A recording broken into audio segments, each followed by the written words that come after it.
Hello guys, I'm showing you how critical for the roofing nailing. So if you see this one,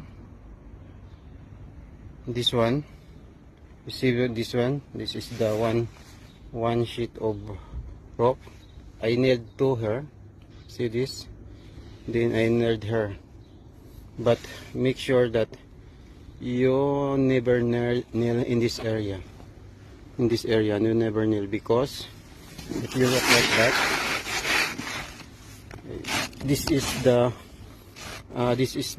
connector, the end of the next singles. Should be no nail because the water will come in this area, so there is no nail. This is a very far nail. So you see that one, so the nail is already here and here, but if you look this one, so there is no nail. So this is very important guys, that